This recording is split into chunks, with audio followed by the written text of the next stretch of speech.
Buenos días y bienvenidos a todos. Muchas gracias por vuestra presencia, aquí presencial, en persona y también en línea.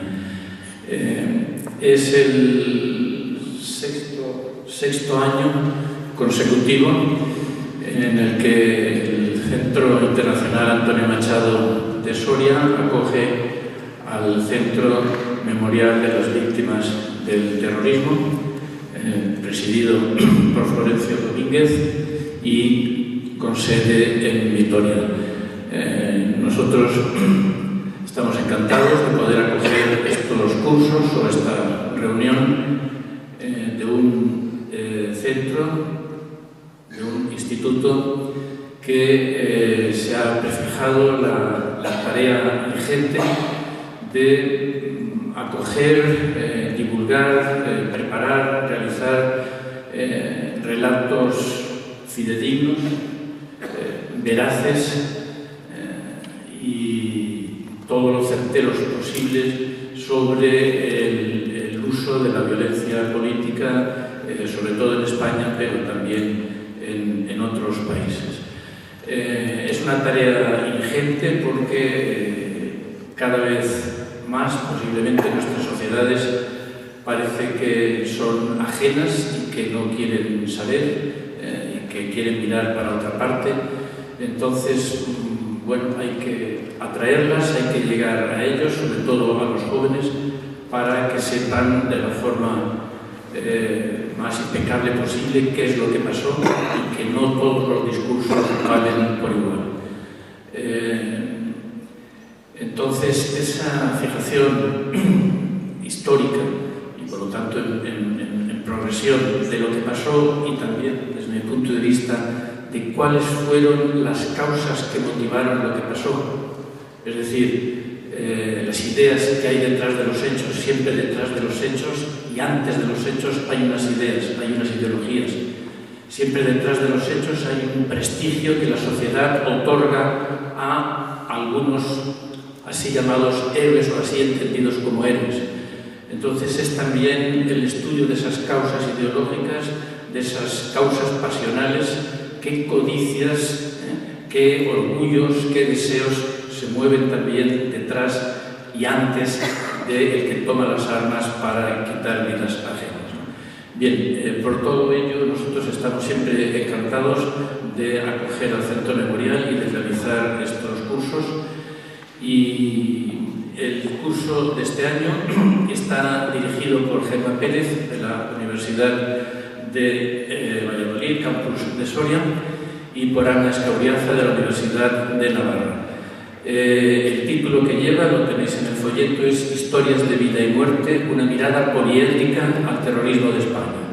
Ese poliedro lo conjugan en forma de distintos enfoques, el enfoque del periodismo, el enfoque judicial, el enfoque de los cuerpos y fuerzas de seguridad del Estado, el enfoque de la narración, el enfoque cinematográfico.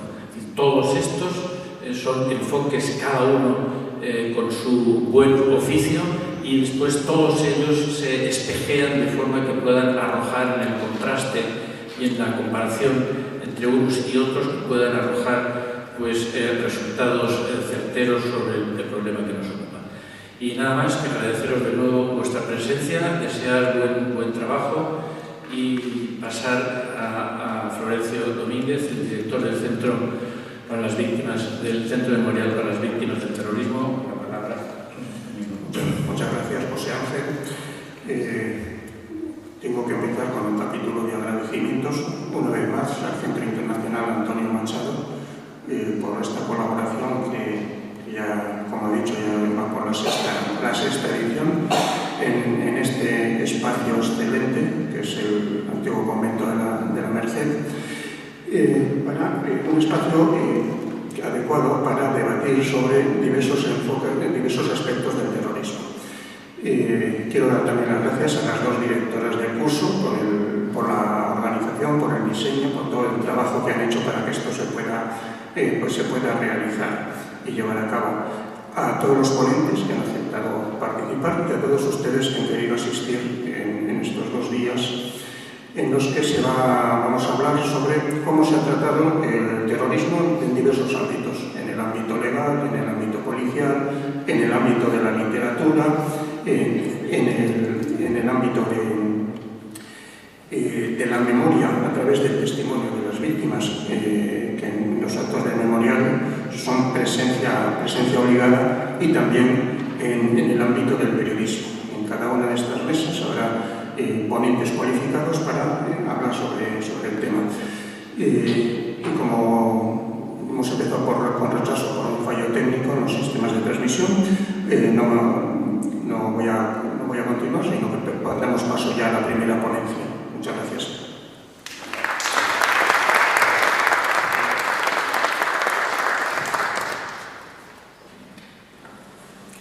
Bueno, buenos días a todos. Muchísimas gracias para empezar al Centro Internacional Antonio Machado, a José Ángel, al Centro Memorial para las Víctimas del Terrorismo, Florencio, y tengo el honor de presentar esta mesa redonda dedicada a la justicia y el terror. Voy a presentar a los tres ponentes, voy a decir probablemente de cada uno, bueno, probablemente no, seguro de todos podría decir muchas más cosas, pero voy a decir un breve currículum. Después intervendrá cada uno, tiene más o menos 15-20 minutos para hablar, y luego abriremos turno de preguntas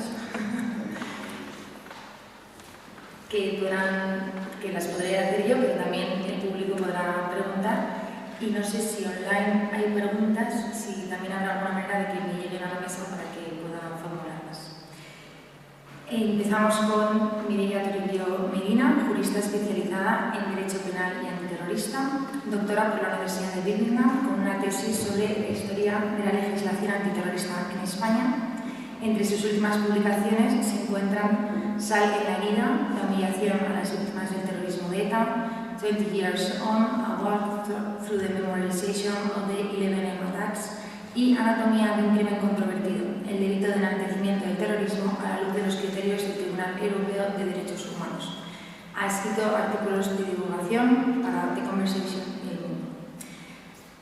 A su lado está Alejandro Hernández, profesor de Derecho Procesal de la Universidad de Valladolid, miembro del Instituto de Estudios Europeos y del Observatorio de Estudios Africanos. Es licenciado en Derecho, máster oficial en Integración Europea y doctor en Derecho por la Universidad de Valladolid. Su línea de investigación principal se centra en el desarrollo de la cooperación judicial en materia penal para la lucha contra las formas más graves de delincuencia, incluyendo la actividad de instituciones, órganos y agencias de la Unión Europea y la aplicación de instrumentos de reconocimiento mutuo por nuestras autoridades judiciales. Ha sido autor en numerosas contribuciones y ha participado asiduamente como ponente en congresos nacionales e internacionales sobre esta misma temática. Es el representante de la Universidad de Valladolid en la Comisión de Seguimiento del protocolo suscrito con la Junta de Castilla y León para el reconocimiento, protección integral de las víctimas y concienciación social frente al terrorismo. Y por último, también tengo a mi izquierda a Carmen Ladrón de Guevara Pascual, licenciada en Derecho y en Dirección y Administración de Empresas por la Universidad Autónoma de Madrid. Obtuvo el máster en Análisis y Prevención del Terrorismo por la Universidad Rey Juan Carlos de Madrid y se doctoró en Derecho por la Universidad Complutense también de Madrid. En 2010 pasó a formar parte del Departamento Jurídico de la Asociación Víctimas del Terrorismo. Desde 2017 combina su actividad profesional con la docencia en diversas universidades. Es autora de los libros Las víctimas del terrorismo de extrema izquierda en España y Avances y carencias en la protección jurídica de las víctimas del terrorismo. Y sin más, doy paso a Mireia. Muchas gracias. Bien, buenos días a todos. Muchas gracias por acompañarnos.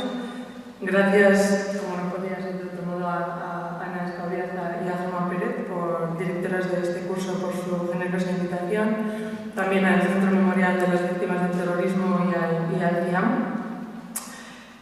Y bueno, puesto que creo que en esta edición no hay ningún historiador invitado en esta mesa, yo voy a empezar esta mesa sobre justicia y terrorismo hablando sobre la legislación antiterrorista, pero desde una perspectiva histórica, con la venia de los historiadores que hay en la sala.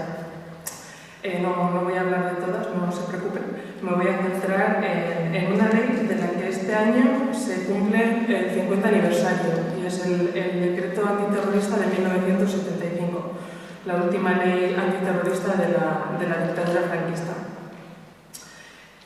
Esta investigación es parte de mi tesis doctoral que ha explicado Ana, pero también es parte de una obra colectiva impulsada por el Centro Memorial que verá la luz en septiembre y se titula Terrorismo y represión, la violencia en el caso de la dictadura, en la que también participa mi compañera de Sara Carmen Ladrón de Guevara. Bien, con frecuencia los acontecimientos que giran en torno al decreto de 1975 y a la propia ley han sido analizados desde una perspectiva exclusivamente local, pero el contexto, como en tantas ocasiones, el contexto internacional es importantísimo. A finales de los años 60 y en la década de los 70, la violencia terrorista no afecta solo a la dictadura española y, por tanto, no solo en nuestro país se promulgan leyes antiterroristas. A finales de los años 60 del siglo pasado comienza la tercera oleada internacional de terrorismo, que solo entre 1970 y 1975 causa más de 2.200 víctimas mortales en todo el planeta, más de la mitad de las cuales en Europa Occidental, y en este orden, sobre todo, en Reino Unido, Italia y España. Las leyes antiterroristas españolas de estos años han sido calificadas como excepcionalmente duras por estar inscritas en un contexto dictatorial, pero un estudio comparado con países de nuestro entorno nos muestra que no fueron tan diferentes de las de otros países que se enfrentaban a problemas similares. Por eso vamos a comparar los casos de Reino Unido y España. En Reino Unido, Matilda Gough fue asesinada por los lealistas en 1966 y se convirtió en la primera de las más de 3.500 víctimas que dejarían los Troubles, el periodo de violencia en el que actuaron terroristas lealistas y republicanos como el IRA. La escalada violenta fue muy rápida. En 1971 hubo 180 fallecidos. Como se pueden imaginar, las peticiones populares de medidas más severas se multiplicaron. En Irlanda del Norte se tomaron medidas urgentes. La más importante es que se otorgó a las autoridades el poder de detener a los sospechosos de terrorismo sin juicio previo. El primer ministro neoirlandés, al anunciar estas medidas, explicó que las leyes ordinarias no eran capaces de contener una violencia de tal calibre. No obstante, lejos de desaparecer, la violencia continúa en ascenso y en 1972, el peor año del terrorismo en Reino Unido, hubo 496 víctimas mortales solo en Irlanda del Norte. Para que se hagan una idea, son tantos muertos como en toda la transición española. Al año siguiente, en 1973, se promulgó una ley antiterrorista. Esta ley ampliaba lo que podía penarse como delito de terrorismo. Además de los perpetradores, permitía llevar ante la justicia a los autores intelectuales de los atentados y a quienes adiestraban a otras personas para cometerlos. Además, autorizaba a la policía y al ejército para registrar viviendas y locales y para arrestar y interrogar a sospechosos sin necesidad de orden judicial. Esto incluía a los testigos, que podían ser castigados si se negaban a responder o, si no lo hacían, en palabras de la propia ley, según su leal saber y entender. Los juicios, además, quedaron sustraídos del Tribunal del Jurado, al considerarse que esa modalidad no era factible debido al clima de intimidación que había en Irlanda del Norte. Esta ley, eso sí, era exclusivamente aplicable al territorio de Irlanda del Norte. En Reino Unido es habitual que existan leyes diferentes para los distintos territorios que lo componen. Sin embargo, ese año las novedades no llegaron solo de la lucha antiterrorista, también de la propia actividad terrorista. El IRA en 1974 decidió innovar y hizo explotar 2 coches bomba en la capital de Inglaterra. Con la publicidad que suscitaron los atentados en Londres, los terroristas aprendieron una lección, y es que una bomba en Londres valía por una docena de viajes. Ahí está el inicio de una campaña terrorista en Inglaterra que duró 25 años, dejó 115 víctimas mortales y más de 2.000 heridos. Ese año, en 1974, el IRA perpetró atentados con bomba contra pubs, contra el Parlamento británico, otros lugares emblemáticos como la Torre de Londres o incluso una sede del Partido Conservador. Pero hubo un atentado que se distinguió de los demás. El 21 de noviembre hizo explotar 2 bombas en sendos pubs de Birmingham, que es la segunda ciudad por tamaño e importancia después de Londres. Esos 2 atentados indiscriminados dejaron 21 fallecidos y cerca de 200 personas heridas. Las víctimas eran trabajadores y estudiantes. Este atentado se parecía mucho al que ETA acababa de perpetrar en septiembre contra la cafetería Rolando de Madrid. Los atentados anteriores en Inglaterra habían causado decenas de fallecidos y cientos de heridos, pero las bombas de Birmingham fueron la gota que colmó el vaso de la paciencia británica. En respuesta a la doble masacre de Birmingham, se produjeron ataques físicos y verbales contra la comunidad irlandesa. La sociedad reclamó medidas más severas. Iban desde la expulsión de los trabajadores irlandeses del Reino Unido hasta la reintroducción de la pena de muerte, que había sido abolida hacía pocos años. Esta medida sería sometida a votación en numerosas ocasiones en el Parlamento británico. Esa misma noche de los atentados, las autoridades impulsaron una nueva ley. Esta nueva ley trasladaba a Gran Bretaña, esto es, a los territorios de Escocia, Inglaterra y Gales, las normas antiterroristas que ya eran aplicables en Irlanda del Norte, pero además introducía otras nuevas. Por ejemplo, prohibía el ir en Gran Bretaña, que hasta entonces no estaba prohibido en la legislación, castigaba la pertenencia o el respaldo a la organización y autorizaba también en estos territorios la detención gubernativa, sin orden judicial, de cualquier sospechoso. Además, una novedad importante es que atribuía al gobierno la facultad de expulsar a los sospechosos de la isla de Gran Bretaña, incluyendo a los propios nacionales del Reino Unido en algunas ocasiones. Al presentarla, el ministro del Interior afirmó: se trata de poderes draconianos. Su combinación no tiene precedentes en tiempos de paz. Creo que están plenamente justificados para hacer frente al evidente y actual peligro. Esta ley fue promulgada como una ley temporal que iba a estar vigente durante un periodo de 6 meses, pero fue enmendada y vuelta a promulgar en sucesivas ocasiones y estuvo vigente hasta que fue sustituida por la nueva ley antiterrorista del año 2000. Bien, como saben, en España la violencia terrorista también proliferó durante la década de los 60 y los 70. ETA había adoptado una estrategia de acción-reacción-acción que en cierta medida surtió efecto. En 1968 comenzó a matar. Su primera víctima fue José Antonio Pardines. En ese mismo verano, el gobierno declaró un estado de excepción y promulgó un decreto sobre represión de la violencia y terrorismo. Esta ley en España no era nueva. Era una ley que había sido publicada en el año 1947 en el contexto de la lucha contra el maquis y que volvió a ser recuperada de forma temporal también en 1960 en el contexto de los atentados perpetrados por el TRI. Era una ley muy dura. Preveía la pena de muerte como única posibilidad cuando los atentados terroristas concluyesen en resultado de muerte. Fue la ley que se aplicó en el proceso de Burgos, en el que se imponen penas de muerte, pero sin embargo son conmutadas por el gobierno. Este decreto fue una solución temporal. En 1971 fue derogado. Tras una forma legal de los delitos de terrorismo en las leyes permanentes, el terrorismo pasó a estar regulado exclusivamente en el Código Penal y el Código de Justicia Militar. Quedaban encomendadas a la justicia castrense los delitos de terrorismo que perpetraban las organizaciones terroristas, mientras que el terrorismo de corte individual o perpetrado por grupos no organizados era competencia del Tribunal de Orden Público en la jurisdicción ordinaria. En ambos casos, cuando el resultado de los atentados fuesen la muerte, lesiones graves, violación o secuestro, la pena de muerte continuaba siendo una opción, si bien ya no era la única, podía haber penas de prisión. Igual que en otros países de nuestro entorno, España no fue una excepción y la violencia terrorista continúa en aumento. Solo en 1973 el TOP inició 465 sumarios nuevos por delitos de terrorismo, 220 más que el año anterior.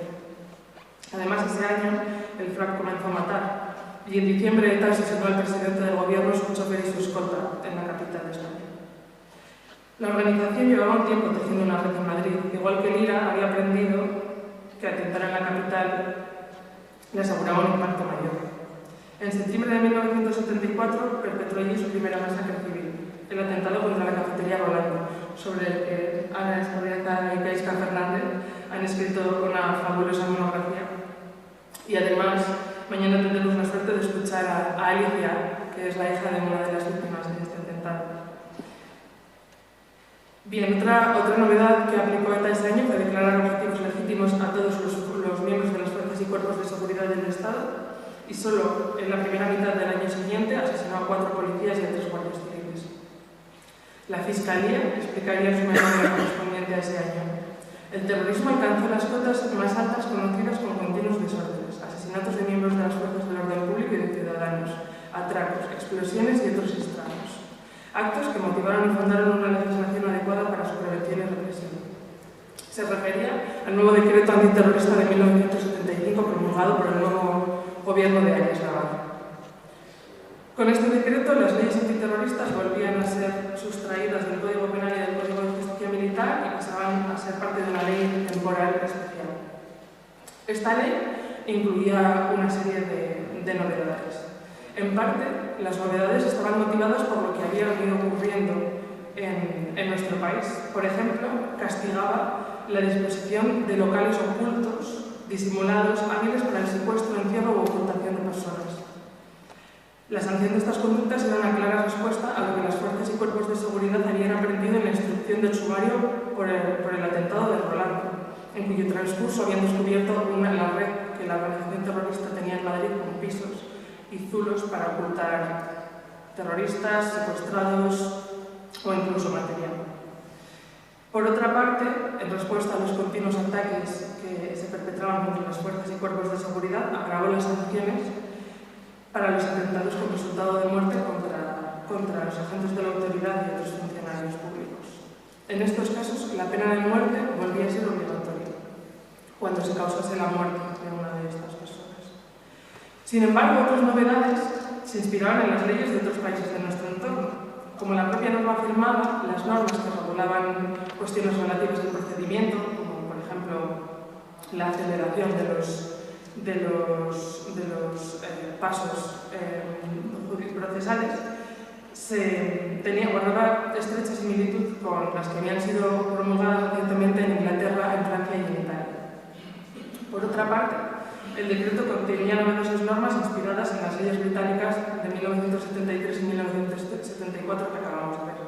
Por ejemplo, la ampliación del plazo judicial para poner a disposición judicial a los detenidos que podían permanecer en custodia policial durante 10 días, la habilitación de las fuerzas y cuerpos de seguridad para registrar domicilios y lugares cerrados sin necesidad de autorización judicial, o incluso la propia ampliación del concepto de terrorista que permitía castigar como tales a los cooperadores de los atentados terroristas. Un mes después de la promulgación de este decreto, se celebraron 4 consejos de guerra contra terroristas de ETA y del FRAC, que concluyeron en penas de muerte, que en este caso fueron ejecutadas. Pese a que se suele achacar a este decreto de 1975 las penas de muerte, eso no es así, puesto que la única medida en la que este decreto determinó estos consejos de guerra fue la conversión de 2 de los 4 en procedimientos sumarísimos. El recorrido de este decreto fue corto también. La muerte de Franco en noviembre de 1975 dio paso a la transición. Y eso implicó un cambio radical en las leyes terroristas en España, que se dio desde los primeros meses de la transición a la democracia. En febrero de 1976 se derogó la mayor parte de este decreto. En 1977 se suprimió el TOC y de forma progresiva se eliminó la competencia de la jurisdicción militar en materia de terrorismo, que pasó a ser competencia exclusiva de la Audiencia Nacional junto con otros delitos graves. Tras la aprobación de la Constitución, las leyes antiterroristas en España quedaron sujetas a un estricto control de constitucionalidad y la pena de muerte quedó derogada para siempre. De todo ello, me gustaría dejarles con 3 conclusiones. La primera es que, del mismo modo que los terroristas compartieron técnicas y tácticas pese a sus múltiples diferencias, estados con sistemas políticos muy diferentes recurrieron a medidas similares ante el desafío para la seguridad que suponían los atentados terroristas. que con frecuencia los legisladores se inspiraron en las leyes que habían promulgado sus vecinos. Ante la magnitud de la crisis, dictaduras y democracias por igual introdujeron delitos nuevos, ampliaron las penas, aceleraron los procedimientos judiciales y otorgaron amplísimas facultades a los gobiernos sustrayéndolas de los tribunales. En cualquier caso, vulneraron todo tipo de garantías en un intento de atajar los atentados. La segunda de estas conclusiones es que si bien hubo similitudes entre sistemas muy diversos, también hubo diferencias entre regímenes similares. Tras el fin de la dictadura en España, como hemos visto, las leyes fueron mucho más garantistas que, por ejemplo, las de democracias establecidas como la británica. No tenemos tiempo para verlo aquí, pero es también el caso de Italia, una democracia joven que optó por cauces mucho más garantistas en su lucha contra el terrorismo. Cabría aventurar, como hipótesis, que las democracias jóvenes en la lucha antiterrorista fueron mucho más celosas que las añejas en la protección de los derechos recién conquistados. Por último, si bien el devenir de la violencia estuvo condicionado por múltiples factores, es posible observar que las legislaciones más duras, como la del Reino Unido o la de España de finales del franquismo, no garantizaron una lucha más eficaz contra el terrorismo de la tercera oleada, que en ambos países continuó activo durante décadas. Muchas gracias.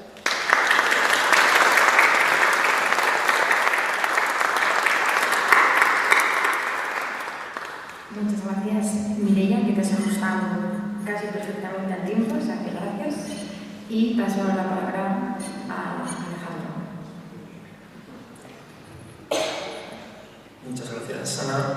En primer lugar, y como no puede ser de otra manera, quiero también agradecer, como ha hecho la compañera que me ha precedido en el uso de la palabra, agradecer a la dirección y a la organización de este curso por haberme invitado. La verdad es que estoy muy contento de estar aquí, además en un ambiente que no puede ser más bonito, así que espero que todos disfrutemos mucho de este curso y aprendamos todos unos de otros. Bien, yo también quiero empezar disculpándome porque yo soy el profesorista de esta mesa, entonces voy a hablar de algunas cuestiones que sí que tienen que ver un poco también con la parte sustantiva del derecho. Entonces, bueno, ruego a mis compañeras de mesa que entiendan el sacrificio de la técnica en algunas cuestiones, también para un mejor entendimiento del público, que por lo que me han dicho no somos todos de derecho y por lo tanto creo que es mejor que se entienda a que sea correcto técnicamente lo que voy a decir. Bien, mi intervención, que va a ser muy breve, voy a tratar de poner las bases para el debate sobre dos cuestiones que creo que son fundamentales desde el punto de vista de las víctimas. Y estas dos cuestiones básicamente son la aplicación de la prescripción y qué es lo que sucede con la ley de amnistía y su posible aplicación a delitos de terrorismo. Por lo tanto, lo que voy a hacer es básicamente traer unas ideas que luego desarrollaremos, espero, en el debate. Sobre la prescripción, bueno, simplemente indicar la prescripción en nuestro ordenamiento jurídico se concibe como una causa de extinción de la responsabilidad criminal por el paso del tiempo, desde la comisión del hecho sin que haya sido enjuiciado, a grandes rasgos, por supuesto. Esta prescripción, por lo tanto, la tenemos nosotros recogida en nuestro Código Penal, pero además en los países de nuestro entorno también está recogida, es decir, no es una institución ajena al derecho comparado, ni mucho menos. Bien, he dicho que la institución se basa en el lapso de tiempo. Este lapso de tiempo lo establece el legislador. El legislador, en el caso español, establece en el artículo 131 del Código Penal, si no recuerdo mal, bueno, dependiendo del tipo de pena y dependiendo sobre todo de su gravedad, pues unos diferentes plazos para entender que el delito ha prescrito. En el caso del terrorismo, cuando estamos hablando sobre todo de terrorismo con resultado de muerte, siempre nos vamos al plazo más amplio, que son 20 años de plazo de prescripción. Bien. La prescripción se computa desde el inicio del delito, pero claro, hay actos que evidentemente interrumpen el cómputo de la prescripción. El problema aquí es que estos actos, aunque el 132 del Código Penal nos dice uno muy concreto que lo interrumpe, son actos que en la práctica la jurisprudencia, bueno, pues ha ido definiendo y delimitando caso por caso. Básicamente lo que se pide para que se pueda interrumpir la prescripción es que la actuación judicial de que se trate se dirija contra un investigado concreto o, en otros casos, cuando estamos hablando de organizaciones terroristas, también contra la propia organización, en los términos que luego, si tengo tiempo, comentaré. Bien. Tenemos entonces unos plazos de prescripción, pero ahora vamos a lo que nos interesa para la ponencia de hoy. Hay hay algunos delitos que el legislador español ha declarado expresamente como prescriptibles. Hoy por hoy esto sucede con los delitos de genocidio, que desde el Código Penal, desde la aprobación del Código Penal, estaban incluidos, delitos de lesa humanidad y otros cometidos en caso de conflicto armado, que tampoco vamos a entrar en detalle en ellos, y los que nos interesan, que son los delitos de terrorismo con resultado de muerte. Esta incorporación se hizo en 2010, la reforma 2010, y aquí viene la problemática. Claro, el legislador de 2010 declaró imprescriptibles aquellos delitos de terrorismo con resultado de muerte, pero no nos dijo si esta nueva o este nuevo régimen de la prescripción en estos casos se podía o no se podía aplicar de manera retroactiva. Es decir, ¿van a ser entonces imprescriptibles los delitos que se han cometido a partir de 2010 o también podemos aplicar esta imprescriptibilidad a delitos cometidos anteriormente? El legislador nos lleva entonces a la problemática. La problemática nos lleva evidentemente a la discusión. Si nos hacemos una estructura rápida tenemos tres escenarios posibles. El primero no es problemático. Delitos cometidos después de la reforma, imprescriptibles. Si aplica la reforma no hay ningún problema. Segundo escenario, que tampoco es problemático en la práctica. Delitos cometidos con anterioridad a la reforma, pero que ya habían prescrito en el momento de entrar en vigor. Se llama la gran prescripción. Estos casos tampoco, se entiende que tampoco se puede aplicar en estos casos el nuevo régimen de la prescripción. Pero ahora vamos a los problemáticos y son los que nos interesan. ¿Qué pasa con aquellos delitos que se cometieron con anterioridad a la entrada en vigor de la reforma, pero que no habían prescrito en el momento de entrar en la reforma? Y aquí es donde está la discusión. Por eso me he disculpado al principio porque estoy rodeado de penalistas. Claro, aquí dependiendo de cómo entendamos o la naturaleza jurídica que le demos a la prescripción, podemos mantener un argumento u otro. La posición mayoritaria, básicamente, nos dice que la prescripción es una institución de naturaleza sustantiva. Por lo tanto, traduciéndolo para los que no son juristas, no se podría aplicar el nuevo régimen de la prescripción a hechos cometidos con anterioridad porque supondría una aplicación en perjuicio del rey, sintetizándolo mucho. Este, ya digo, es el sentir mayoritario, tanto en doctrina como en jurisprudencia. Hay otro sentir o otra opinión que podemos considerar minoritaria, pero luego haré algunos matices sobre esto, que es considerar la prescripción como una institución de naturaleza procesal. Si es de naturaleza procesal, entonces ya no tenemos estas limitaciones que nos impone la Constitución sobre la aplicación retroactiva y, por lo tanto, podríamos perfectamente aplicar el nuevo régimen en estos casos en los que todavía no había prescrito el delito desde el momento de entrar en vigor. ¿Qué es lo que están haciendo nuestros tribunales? Bueno, aquí hay resoluciones casi para todos los gustos, pero hay que admitir que, sobre todo, las últimas resoluciones de la Audiencia Nacional nos están aplicando la vertiente sustantiva de la prescripción y, por lo tanto, están archivando procesos contra, sobre todo, dirigentes de ETA, precisamente apreciando que no se puede aplicar de manera retroactiva. Esto nos ha pasado hace nada con el caso relacionado, además, con el asesinato de Miguel Ángel Blanco, el caso de Alza, de Iñaki de Rentería y Ambot. Están archivados por prescripción estos casos. Ojo, todavía el Tribunal Supremo tiene que pronunciarse, pero digamos que la jurisprudencia se puede decir que hasta cierto punto está consolidada a nivel nacional. Y luego quería sacar a colación también otro tema, otro caso concreto que a mí realmente me afecta más de lleno porque lo viví en su momento. Y es la denegación que supone para las víctimas un caso particular que es el del asesinato del coronel Romeo Rotaech. No sé si se acuerdan de este caso, se intentó que se extraditara a España desde Bélgica a la terrorista alias Pepona, Natividad Jauregui. Durante muchísimos años intentó su extradición. Las autoridades belgas no la extraditaban por motivos que no voy a entrar en detalle, pero ya digo que podemos calificar como arbitrarios sin ninguna duda. Gracias a la acción de los familiares del coronel asesinado, hubo condena del Tribunal Europeo de Derechos Humanos a Bélgica precisamente por no cooperar con España y finalmente se extraditó a esta persona a España en 2020, ingresó en prisión provisional. ¿Cuál ha sido el resultado? Archivado también por su prescripción y el Tribunal Constitucional ha amparado hace muy poco de manera de amparo que presentó esta persona para encima eliminar todo tipo de medidas cautelares contra ella, es decir, puede incluso moverse fuera de España sin ningún problema.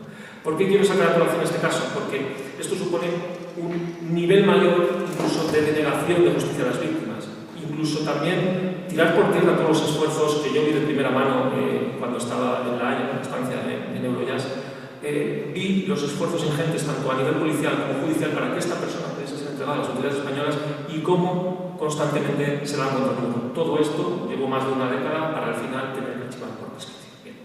Por lo tanto, dejo esto para el debate posterior. Ya digo, es una cuestión que no está del todo cerrada y mi pregunta sería, ¿están aplicando la jurisprudencia española, los tribunales españoles correctamente o están interpretando correctamente el Instituto de la Prescripción?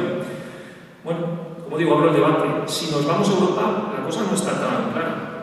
Si nos vamos a resoluciones del Tribunal de Justicia de la Unión Europea y sobre todo el Tribunal Europeo de Derechos Humanos, avalarían perfectamente aplicar de manera retroactiva la prescripción en estos casos.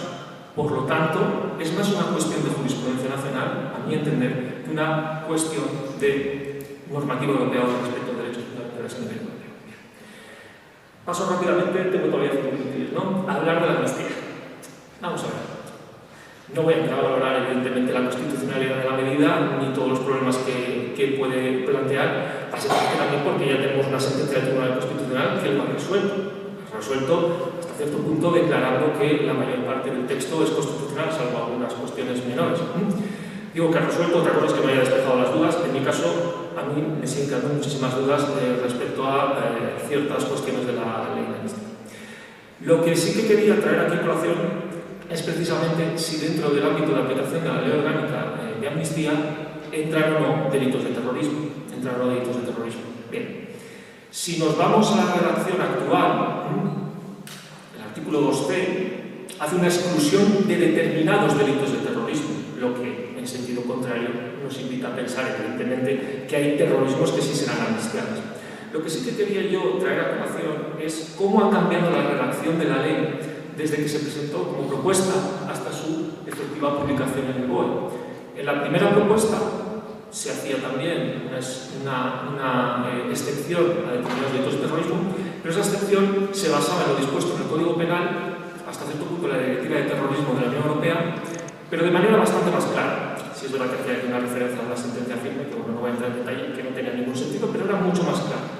Sin embargo, en el interlegislativo, que fue muy corto de por sí, sabemos perfectamente, porque lo vimos en primera persona a través de los medios, cómo se fue moldeando la redacción de la ley orgánica de amnistía precisamente para poder amparar a aquellas personas o las principalmente interesadas en su aplicación. No es ningún secreto, por lo tanto, no es nada que no se pueda decir en público. El caso es que al final esto ha dado lugar, por supuesto, a una ley orgánica que está redactada de la siguiente manera, cito textualmente.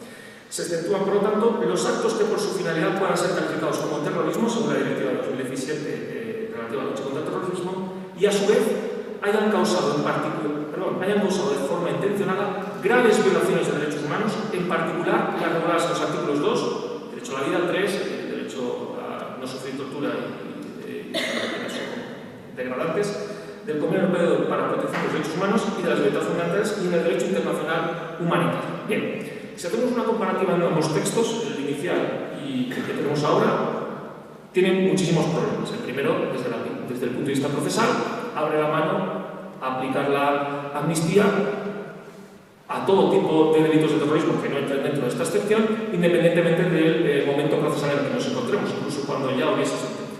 Eso no lo entiendo. Y luego, desde el punto de vista sustantivo, por eso digo, me disculpo, pero desde el punto de vista sustantivo también implica varios problemas. El primero, al no hacer referencia al Código Penal español. Ahora la excepción se remite directamente a la Directiva Europea, no hace ninguna mención al Código Penal español, lo cual no sé si casa muy bien con el principio de taxatividad de la ley penal. Ya sé que el Constitucional ha dicho que sí, pero yo sigo teniendo mis dudas sobre... Desde el punto de vista, además, penal, tiene otro problema. Yo no soy, como digo, de derecho penal, pero sí que soy hasta cierto punto especialista en derecho europeo. Claro, la directiva de 2017 a la que hace referencia es una directiva europea que lo que pretende es armonizar tipos penales a nivel de la Unión. Es decir, para que nos entendamos, nos da unas pautas sobre la definición de delitos de terrorismo, unas horquillas penológicas que los delitos, o sea, que los estados pueden utilizar en sus códigos penales, pero no estamos hablando de tipos penales como lo que entendemos del Código Penal, con su taxatividad, con sus hechos, con su pena social. No estamos hablando de ese tipo de cuestiones. Por lo tanto, ya es problemático haber hecho esta referencia a la directiva. También me pregunto yo, si esta directiva es Es europea y España está obligada a transponerla, y de hecho la ha traspuesto. ¿Qué sentido tiene? ¿Qué sentido tiene? El Código Penal español es igual de directiva europea que la propia directiva europea. Por lo tanto, en fin, yo tengo muchas dudas. Para acabar, porque sé que me estoy extralimitando el tiempo, voy a dejar para el debate varias cuestiones. La primera ya la he apuntado, esta referencia a la directiva y no al Código Penal. ¿Por qué? ¿En qué se basa? La más interesante. ¿Existen realmente modalidades de terrorismo que no causan graves violaciones de derechos humanos, como nos dice esta excepción? Claro, volvemos a lo mismo. El Código Penal, me corregirán mis compañeras, no hace esa distinción de categorías, por supuesto. Si me voy a la directiva, tampoco. Es más, vamos al considerando segundo de la directiva. Considerando segundo de la directiva, parte de la base de que todos los delitos que están dentro de la directiva suponen graves violaciones de los derechos humanos. Se acabó. No dice nada más. No dice si hay que son más vulnerables o menos vulnerables. Lo que hay, evidentemente, como en todo código penal, como en toda ley penal, es conductas que merecen más o menos desvalor, y por eso existen diferentes penas para unas conductas u otras. Pero partimos de la base de que todas son graves violaciones de derechos humanos. Siguiente pregunta que quiero plantear para el debate. ¿Es la intencionalidad del resultado dañoso un elemento relevante en estos casos? Recordemos que la excepción dice que hayan causado intencionadamente violaciones graves de derechos humanos. ¿Es realmente relevante en estos casos? ¿Qué pasa con las cuestiones, ya son más técnicas y no es lo que entremos, del dolo eventual? ¿O qué pasa también con actos que no han sido consumados? Y ya desde el punto de vista procesal, otra cosa que a mí me parece un poco también de perogrullo. Dado que la amnistía se puede aplicar en cualquier momento del proceso, me pregunto yo, ¿es posible determinar si existe grave violación de derechos humanos e incluso la intencionalidad del sujeto sin que haya previo enjuiciamiento? Es decir, yo puedo aplicar la amnistía en fase de extinción. No hemos enjuiciado los hechos. ¿Cómo puedo determinar realmente si existe grave violación o si hay intencionalidad del sujeto? Esto es muy difícil hacerlo en fase de extinción. Esto normalmente requiere prueba en fase de enjuiciamiento. Por lo tanto, tenía muchas cosas muy apuntadas, por supuesto, luego podemos tratarla, sobre todo el tema de qué sucede con la justicia europea, ¿no? Y la ley de amnistía, que también tenemos bastante que decir. Nada más, Ana, luego me disculpes que seguro que me habré excedido.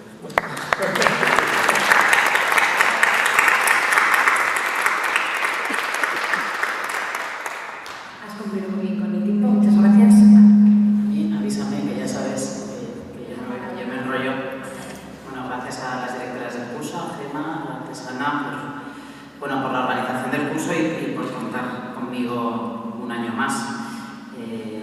La verdad que me hacía especial ilusión, además, pues compartir mesa con Mireia, a quien no conocía personalmente. Compartimos efectivamente un libro que saldrá próximamente, y Alejandro, al que no tenía el honor de conocer, y no sé qué hacer, porque es que me has planteado tantas cosas, y es que además muchas de las cosas que me afectan directamente, por un momento he pensado, renuncio a mi ponencia y le contesto. No, lo voy a dejar para el debate. Romeo Rotaeche, que soy la abogada de la familia, confío que ganaré el recurso en el Tribunal Supremo. Luego hablaremos, ¿no?, de ese caso. La naturaleza sustantiva o no de la prescripción también podemos hablar. Por cierto, yo soy procesalista también, así que no te preocupes que no estás en minoría en esta mesa, así que en ese sentido no te preocupes. Bueno, a mí me corresponde hablar de la protección jurídica a las víctimas del terrorismo, ¿no? Y además voy a intentar que sea desde un punto de vista muy práctico. De hecho, voy a intentar que sea lo menos jurídico posible, pues para no aburrir mucho al auditorio, ¿no? Y lo que pasa es que, bueno, como es tan amplio, pues voy a dar ciertas pinceladas que quizá pues luego en el debate, pues en función de las preguntas, lo podremos desarrollar más, ¿no? Cuando le daba una vuelta a la intervención, ¿no? En primer lugar, ¿no?, protección jurídica a las víctimas del terrorismo, ¿no? La primera cuestión que se me planteaba, ¿no?, ¿por qué las víctimas del terrorismo tienen que ser protegidas? ¿O por qué las víctimas del delito tienen que ser protegidas? Voy a dar un paso más, ¿no?, y me voy a centrar en las víctimas del terrorismo, ¿no? ¿Por qué necesitan o son susceptibles de una especial protección las víctimas del terrorismo dentro del colectivo de víctimas del delito? Bueno, en primer lugar, desde un punto de vista victimológico, ¿no? Afortunadamente, en lo que se refiere a la protección de las víctimas, en general, aquí no me voy a referir a víctimas del terrorismo, pues hemos avanzado.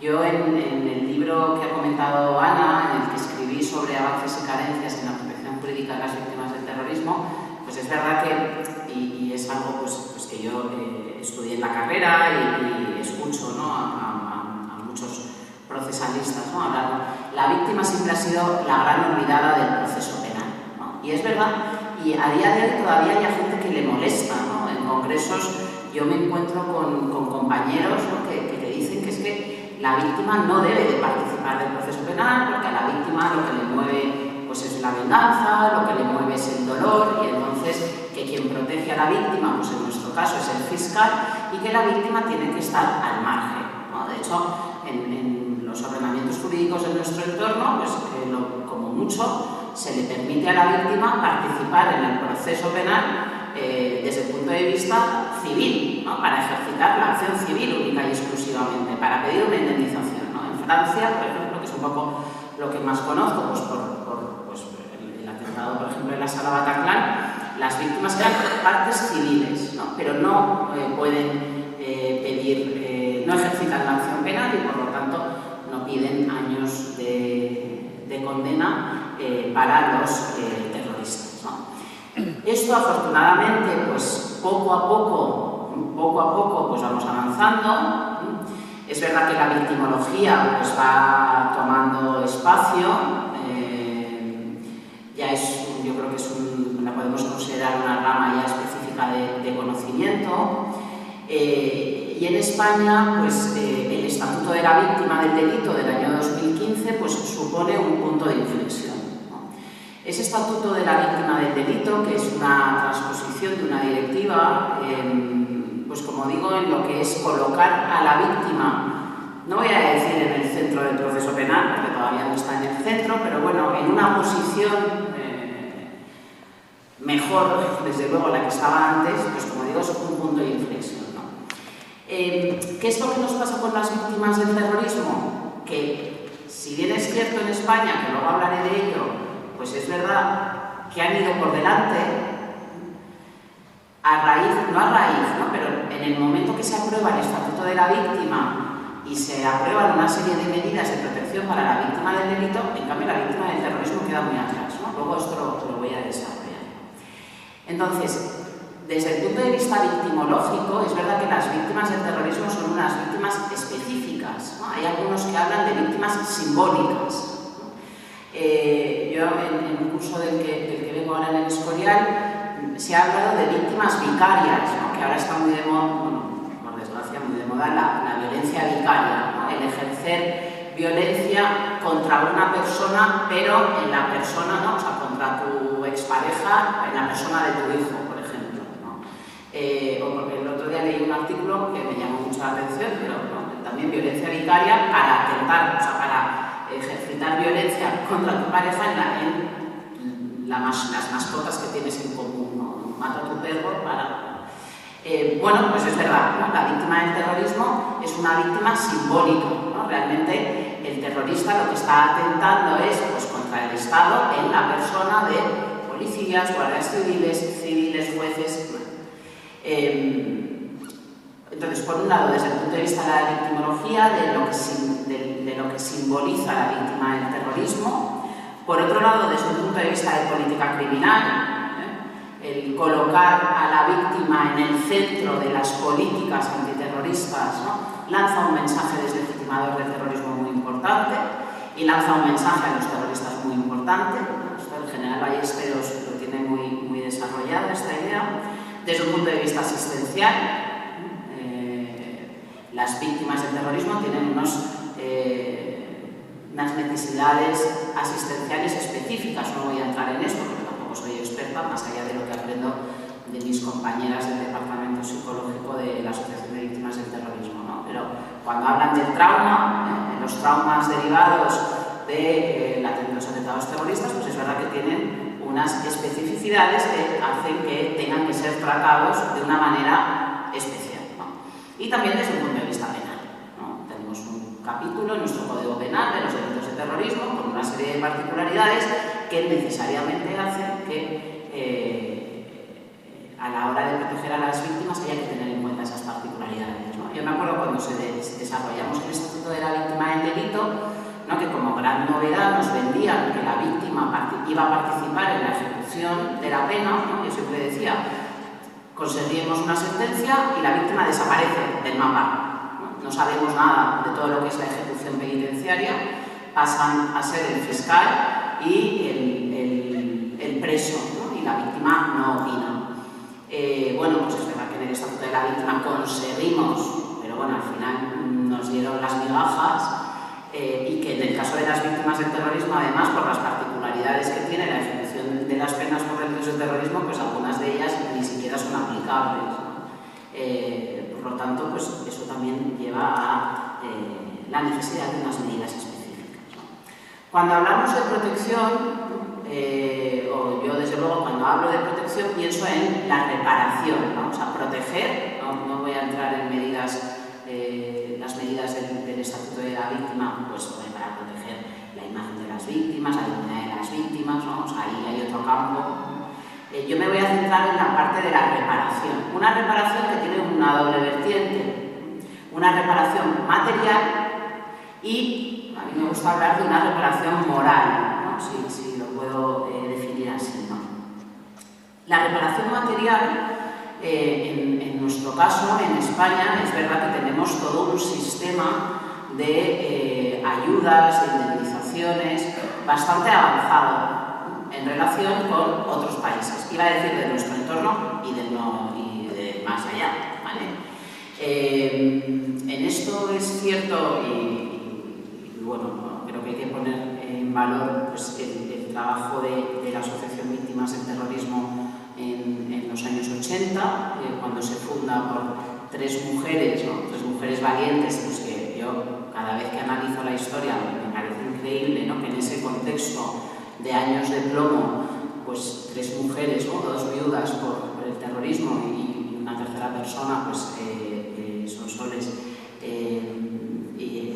digamos como implicada en la defensa de las víctimas, deciden dar un paso adelante y crear la primera asociación de víctimas, ¿no?, de España, de Europa y yo diría del mundo, pero es verdad que esto no lo tengo constatado todavía, ¿no?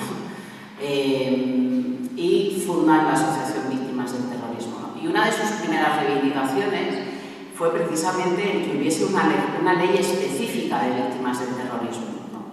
Y bueno, pues después de mucho pelear, tampoco me voy a alargar en esto, en el año 99 se aprueba la Ley de Solidaridad con las Víctimas del Terrorismo, ¿no? Una ley pionera en lo que a la protección a las víctimas del terrorismo se refiere, como digo, en España, pero también en nuestro entorno. Actualmente, de los países de la Unión, solo hay 4 países que tienen legislación específica de víctimas del terrorismo y otros 4 tienen medidas específicas para las víctimas del terrorismo en su legislación, digamos, común. Y luego tenemos otras, como a mí me contaba un embajador, que acababan de sufrir un atentado, fue de los primeros de atropellos, ¿no?, el mercado de Navidad, ¿no?, yo creo que fue el de Niza, y que a las víctimas se les había atendido como víctimas de accidente de tráfico porque habían sido atropelladas por un camión. Y se quedaba tan ancho cuando me explicaba eso, ¿no? Bueno, pues como digo, esa ley del 99, la Ley de Solidaridad, pues es un avance muy importante y entre otras cuestiones se reconoce al Estado como responsable civil, se subroga. Si dice subsidiario se enfada muchísimo el Ministerio del Interior.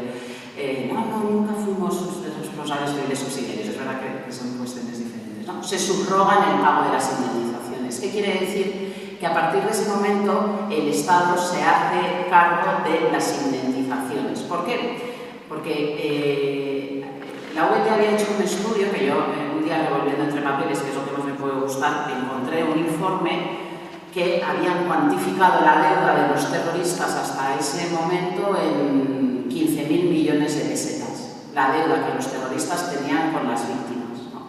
Son condenados en sentencia al pago de una indemnización, se declaran insolventes y no les pagan las indemnizaciones a las víctimas, ¿no? Por eso fue muy importante que en la Ley de Solidaridad se reconociera que el Estado se subrogaba en el pago. Adelantaba esas indemnizaciones, las víctimas cedían las acciones civiles al Estado y después al Estado es a quien le corresponde pues, ir contra el patrimonio de los terroristas para recuperar sus indemnizaciones, que luego, si quieren, hablamos de ese tema si lo ha hecho o no lo ha hecho, ¿no? Luego viene la ley 29/2011 y luego vienen las diferentes leyes autonómicas, ¿no? Actualmente hay 11 comunidades autónomas que tienen legislación específica sobre víctimas del terrorismo que viene a completar eso lo establecido en la legislación estándar, ¿no? Eso en cuanto a la protección material, ¿no? En cuanto a lo que me he referido como reparación moral, la justicia, ¿no? La justicia, y ahora pues vamos un paso más allá, ¿no? Lo he hablado en el seguido con Juan Carlos también, ¿no?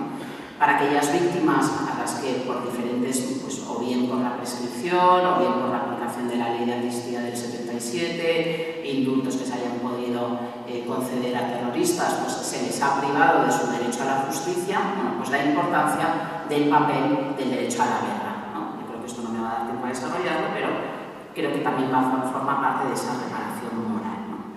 En ese papel de la justicia pues ha jugado un papel muy importante la Audiencia Nacional. Mireia lo ha explicado muy bien, ¿no? Como hasta el año 77, pues es verdad que los delitos de terrorismo bailaron entre si era jurisdicción civil, si era jurisdicción militar. Si queremos buscar sumarios anteriores a la entrada en funcionamiento de la Audiencia Nacional nos volvemos locos porque no sabemos exactamente en qué archivos están.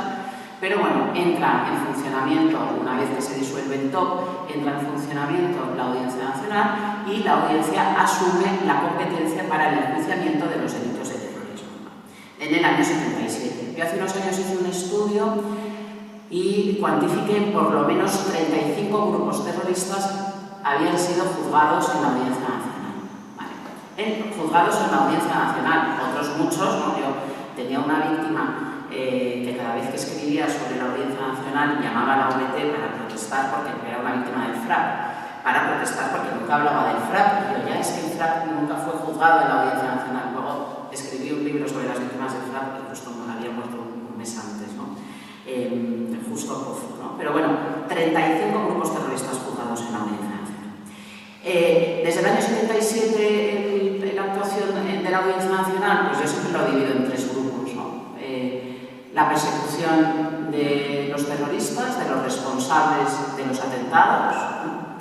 Aquí yo recientemente, y esa fue una tabla que he publicado en un artículo sobre la participación de la víctima, o sea, sí, la posición de la víctima ante el proceso penal, ¿no? Y una cuestión que a mí me generaba, no dudas, una inquietud, es decir, ¿hasta qué punto las víctimas participaban, se personaban en el procedimiento? Claro, yo soy abogada de víctimas de terrorismo desde el año 2008, ¿no? Actualmente estaré personada en 102, creo que es el último número, 102 procedimientos por delitos de terrorismo, ¿no? Pero bueno, esto es una muestra muy pequeña de la realidad, ¿no? Y para este artículo que estaba publicando, pues dije, bueno, pues saqué de mi archivo personal de sentencias, 670 sentencias, en cuántos procedimientos de esos 670 que yo tenía a mano, las víctimas habían participado en el proceso penal, como acusación particular o como acusación popular, ¿no? Porque es verdad que hay muchos casos que la OVT ha estado como acusación popular por petición de la víctima, ¿no? Entonces lo metí en el mismo saco, ¿no? Y la verdad que hasta los años 2000, pues la participación en esta muestra de 670 sentencias, pues en los años 80 era del 9%. En los años 90 sube a un 30%. Años 2000, 49,3%. ¿No? Y ya año 2010, un 72,7%. ¿No? Es verdad que en los años 2020 ha bajado al 65%, pero bueno, esto también lo puedo explicar, yo creo que ya es por puro cansancio de las víctimas, ¿no? Otro ámbito muy importante que en este foro pues me da cierto pudor porque hay gente que sabe mucho más que yo de este tema y que ha jugado un papel fundamental en ello, el desmantelamiento, en el caso concreto de ETA, de todo el entramado político, social, económico de la organización terrorista, pues bueno, que permitió que podamos decir que desde un punto de vista Estado operativo, pues, las fuerzas y cuerpos de seguridad del Estado derrotaron a ETA, ¿no? Todos esos juicios contra los partidos políticos, las empresas, periódicos, asociaciones de presos, como digo, todo ese entramado, pues, fueron fundamentales, ¿no? 15 juicios, 11 de ellos acabaron con condena, ¿no? Más de 200 personas condenadas por delitos de terrorismo, por integración o colaboración con organización terrorista, por formar parte de ese entramado, ¿no? También las organizaciones juveniles, ¿no? Jarraya y Kayseri, gestoras Askatasuna, Batasuna de Tabernas, el PCTV. Lo dejo para el debate, el tema de los casos sin resolver. En el año 2011, por un encargo que me hace la Fundación de Víctimas, hago el informe en el que se determina que más de 300 casos están sin resolver, y desde entonces, a mí me gusta siempre pensar las cosas en positivo. Es verdad que la cifra, ¿no? Que luego podemos hablar del porqué de esa cifra o por qué pienso yo de esa cifra, pero desde el año 2011, bueno, esto se presentó en diciembre de 2011, o sea, de 2012, pues se han resuelto 18 casos, ¿no? Claro, les he dicho, 315 casos, bueno, 14, ¿no? Porque hay que tachar el de Manuel Zamarreño, que es el último que se resuelve, ¿no? Más de 300 que se resuelvan 18, pues miren, para mí resolver uno es un éxito, ¿no? Y todavía confiamos en resolver alguno más, ¿no? Lo que pasa es que es verdad que la prescripción pende sobre nuestras cabezas, porque la prescripción es sustantiva y no se puede aplicar retroactivamente. Y un tercer, esto sí que ya me callo, la persecución de los delitos de enaltecimiento del terrorismo, ¿no? Hemos tenido una reciente sentencia muy importante hace 2 semanas contra los responsables de la organización de este acto, la estructura que se encargaba de la organización de estos actos, Calera, que han reconocido que los ongi etorris y los actos de exaltación de terroristas humillan a las víctimas, ¿no? Es verdad que la persecución penal de este tipo de delitos pues, ha sufrido una evolución jurisprudencial que nos lo ha puesto muy difícil. Cuando yo empecé a ejercer en el 2008, mi primer escrito que firmé fue precisamente una denuncia por un acto de enaltecimiento del terrorismo. Es un tipo penal que se introduce en el Código Penal en el año 2000. En un primer momento hemos conseguido juicios. Arnaldo Otegi fue condenado, lo que pasa que luego muchas fueron anuladas, ¿no? Pero por delito de enaltecimiento, Tasio Erquicia. El problema lo empezamos a tener a partir del año 2017, la Directiva Europea contra el Terrorismo y una sentencia del Tribunal Constitucional, en el caso Tasio Erquicia, que fui yo la abogada y llegó al Constitucional, confirmó la condena, pero confirmó la condena porque dijo que la persecución de los delitos de enaltecimiento del terrorismo, que puede chocar con la libertad de expresión, está justificada, ¿no? Está permitida siempre y cuando haya un riesgo cierto de violencia, ¿no? Que es lo que nos dice la Directiva Europea. En ese caso, como ETA todavía no se había disuelto, el Tribunal Constitucional entendió que ese riesgo de violencia permanecía y confirmó la condena, ¿no? Claro, en el momento que ETA se disuelve, la vía penal la tenemos cerrada, porque se interpreta, ¿no? Que ese riesgo cierto de violencia ya no existe, cosa que es muy discutible el considerar eso, ¿no? Y entonces por eso la vía penal pues la tenemos cerrada, ¿no? Y el procedimiento este del que les hablaba por un delito de humillación, que para nosotros era muy importante abrir esa vía, pues bueno, yo creo que esa sentencia es muy importante y va a jugar un papel fundamental a partir de ahora, ¿no? Y bueno, yo ya me callo, lo dejo aquí y abrimos el debate, yo creo.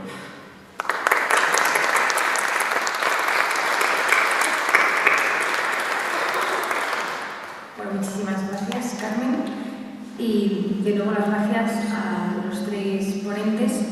Yo tenía preparadas algunas preguntas, seguro que en el público también hay, pero a la vez escuchándoos y Y viendo que vais apuntando, pero creo que hay un punto que es más interesante si tenéis alguna cuestión que queréis hablar entre vosotros, bueno, haciéndonos partícipes con un lenguaje que podamos comprender los que no somos juristas, creo que también puede ser interesante que haya este debate, porque al final esto es una mesa redonda. Entonces, si alguno quiere intervenir y decir algo, si no, yo planteo preguntas. Yo quería hablar de la prescripción, ¿no? A ver, es verdad que la prescripción es un instituto jurídico que yo entiendo que a las víctimas les cuesta muchísimo entender, ¿no? Desde el punto de vista jurídico lo podemos entender, el paso del tiempo, interpretar, ¿no? Que perdemos interés en la persecución del delito por el paso del tiempo, ¿no? Es verdad que cuando se reformó el Código Penal en el 2010, que yo participé en la codificación, en la comisión, era fácil de sostener, ¿no? Decir, hombre, pero en los delitos de terrorismo entendemos que el Estado no pierde el interés en la persecución de los delitos de terrorismo, ¿no?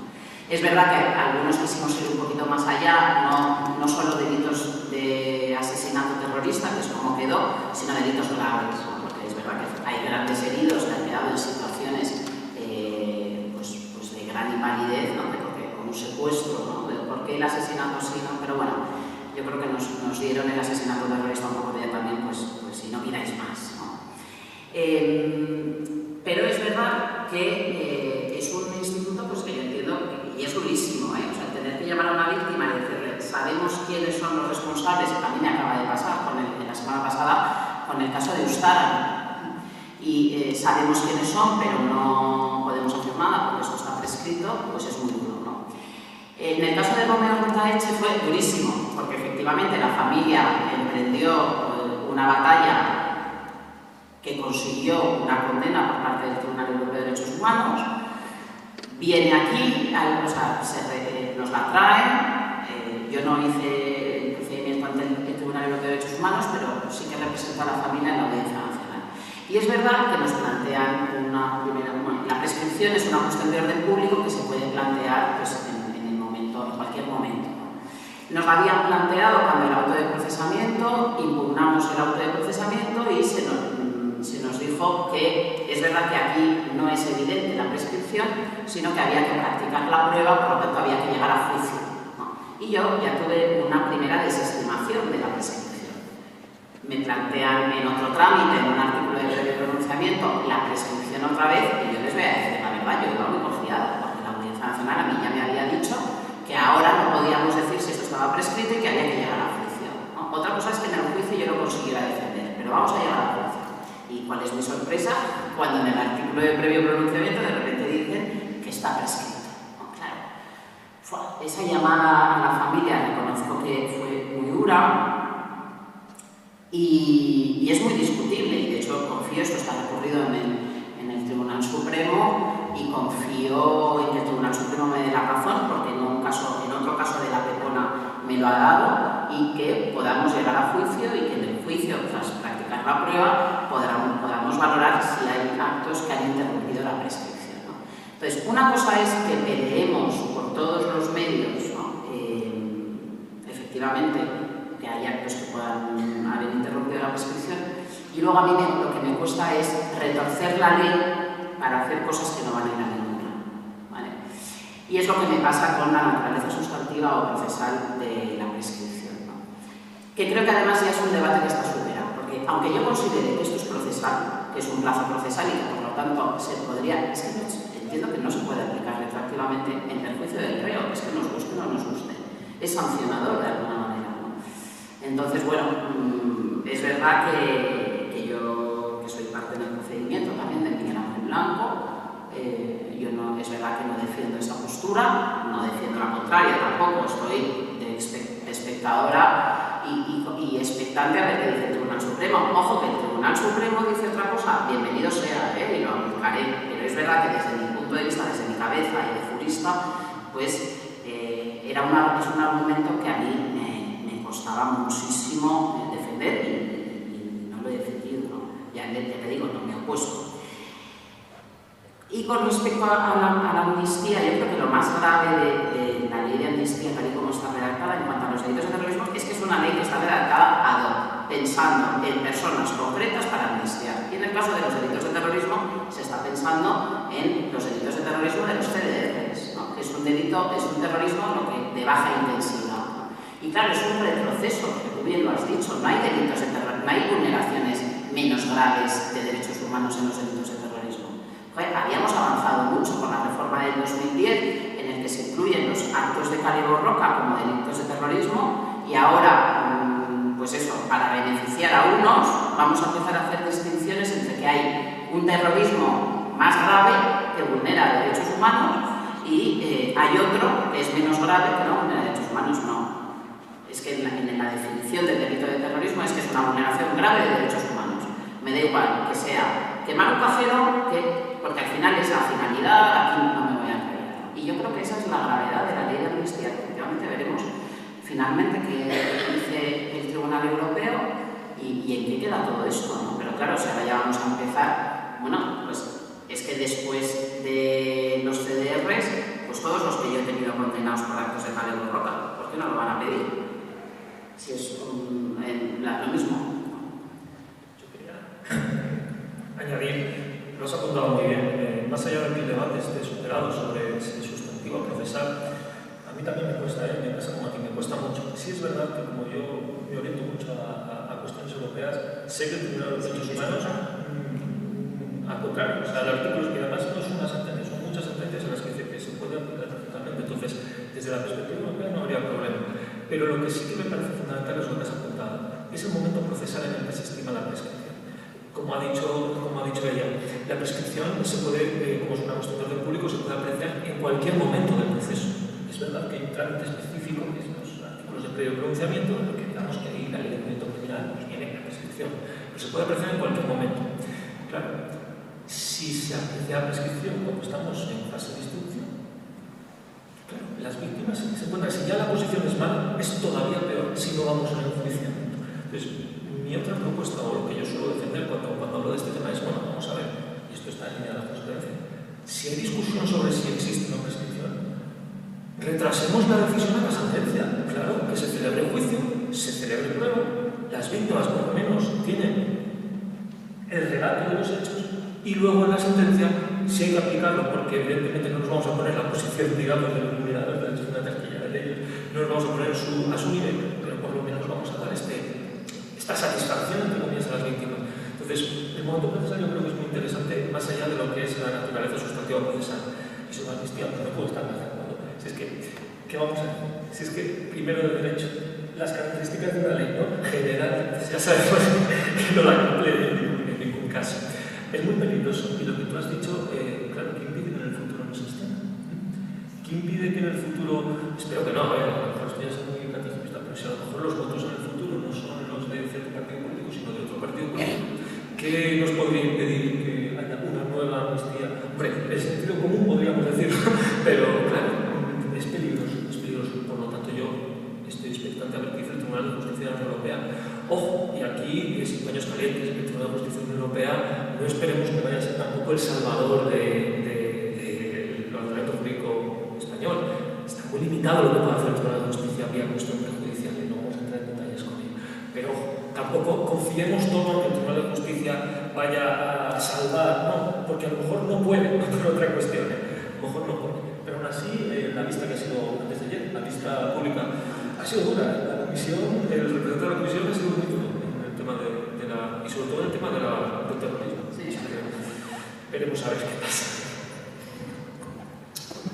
Yo me preguntaba, al escuchar a Carmen hablar sobre las leyes de víctimas, que conozco un poco menos que las penales, si las cuestiones relativas a la prescripción están de algún modo previstas en la ley de víctimas, o si crees que eso podría de algún modo mejorar la situación. Es que ahí nos movemos en dos planos diferentes. Si ya han hecho de que la prescripción, ¿no? Esto es un argumento que a veces se utiliza, ¿no? Como está en el Código Penal, eso está en el Código Penal, no vamos a ser tan reduccionistas. Pero es que ahí te mueves, o sea, yo creo que en las leyes de víctimas pues sí que se puede hablar del derecho a la verdad. Yo estoy investigando mucho sobre pues, el derecho a la verdad, el encaje procesal del derecho a la verdad, ¿no? Pues sobre el impulsar, ¿no? Iniciativas en favor del derecho a la verdad de las víctimas, pero mis dudas, o sea, desde un punto de vista jurídico, cuando hablas del derecho a la verdad, y a mí, mis compañeros del Departamento de Derecho Procesal, no, vamos a ver, Carmen, si está prescrito, está prescrito. O sea, esto que está defendiendo Alejandro es muy valiente, lo que está defendiendo, que yo estoy de acuerdo con él, ¿no? O sea, vamos a llegar al juicio, vamos a conseguir un relato, y es verdad que hay un precedente que es la sentencia en el caso de los bebés robados. Hubo una sentencia, se reconoció el relato de hecho, lo que había pasado, quién lo había hecho, y al final dijo, pero absolvemos porque esto está prescrito, ¿no? Pero a mí eso me parece muy importante. Pero es verdad que es muy minoritario. Dice, si hay extinción de la responsabilidad penal, hay extinción y tú no se lo puedes atribuir a nadie, ¿no? Si no hay una sentencia condenatoria. Entonces, bueno, nos movemos en un terreno complicado, el decir, bueno, vale, como está prescrito, pero sabemos quiénes son, que haya una resolución, que haya algo, no sé qué debería de ser, que reconozca esa responsabilidad. Pero, ya te digo, como nos movemos en un terreno pantanoso, que en una ley que no es de naturaleza penal eso se recoja, lo veo difícil, más allá de las iniciativas en favor del derecho a la verdad y tal. Eso yo creo que hay alguna autonómica de las últimas, la de Cantabria, bueno, que puede que haya recogido eso. Yo, por ejemplo, con el gobierno vasco estoy haciendo un proyecto sobre el derecho a la verdad, que se va a ampliar a otras comunidades autónomas, ¿no? Pero, ojo, que ahí también te pones, y aquí hay historiadores que tienen este mismo problema, te pones a recopilar toda la información y a la hora de plasmarlo también tienes que tener mucho cuidado con la ley de protección de datos, que no sé qué, o sea, yo creo que todavía ahí nos queda mucho establecer el cauce. Eso sí, eso sí se podría recoger en la ley de éticas, ¿sabes? Pero no tanto la prescripción, sino más el derecho a la verdad. Claro, como popular. Sí. La verdad, cuando esa prescripción impide que haya un relato de los hechos. Ojo, es prescripción, es la ley de amnistía del 77, son indultos. No he querido meterme en el melón de los ETA político-militar, de los polimilis, no hay un atentado resuelto, uno, ¿vale? Y tenéis los sumarios y dices, uy, ¿aquí qué pasó? Claro, cuando de repente ves quién es, dices, es que era ETA político-militar, ¿no? Y se ve cómo se instruye, cómo se investigó, ¿no? Entonces, sí, ahí nos queda mucho por darle la cabeza y escribir. Yo quería preguntaros, y es una pregunta general, claro, escuchándonos hablar de la prescripción de delitos, de ¿no? También ha salido el tema de la amnistía, de quizá una posible banalización de lo que es el terrorismo y que en unos años pueda aparecer, ¿no? Que en el fondo es el peligro del derecho.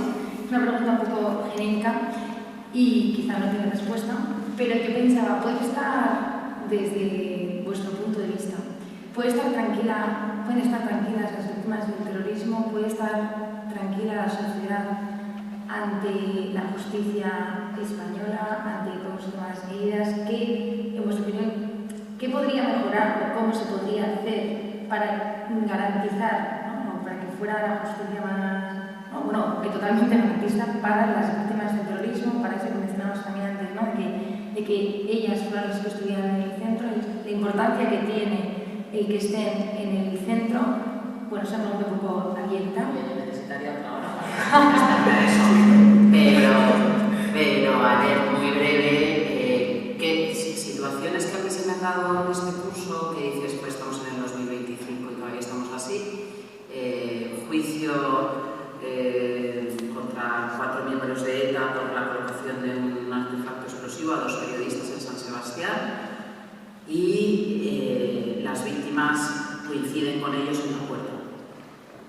Claro, esta es una situación que ahora se está produciendo. En la mayoría de los juicios que tenemos ahora, los acusados vienen ya libres porque están en tercer grado. Podemos abrir el melón también de la política penitenciaria, pero como están en libertad y entramos juntos, las víctimas, que en este caso además eran testigos, estuvimos en el pasillo sentados enfrente de ellos, salimos juntos, ¿no? O sea, esto es una situación que se está produciendo a día de hoy todavía en la Audiencia Nacional, que es impensable en otro tipo de víctimas. Por ejemplo, en las víctimas de violencia de género no se van a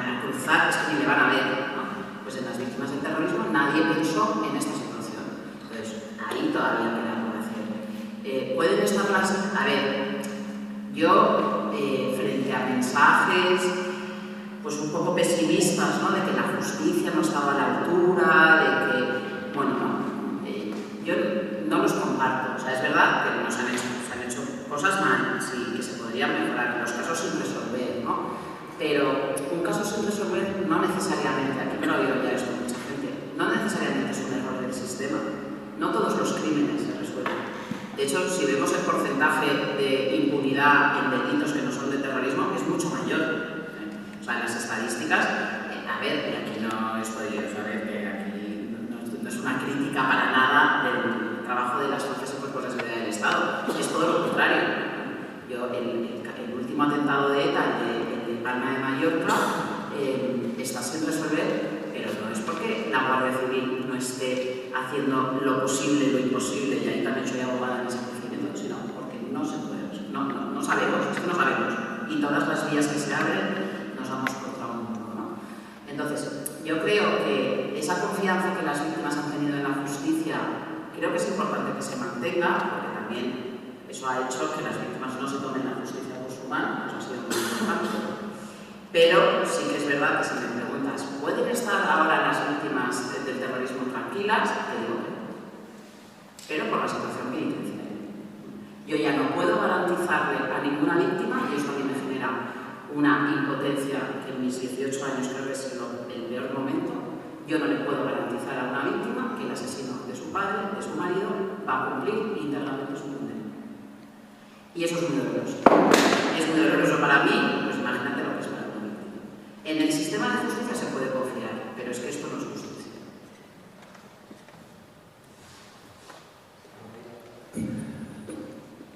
Sobre todo también es cuestión también de medios materiales, ¿no? Porque son medios materiales casi los problemas que tú ves en la práctica lo ves mucho mejor que nosotros desde el plano teórico.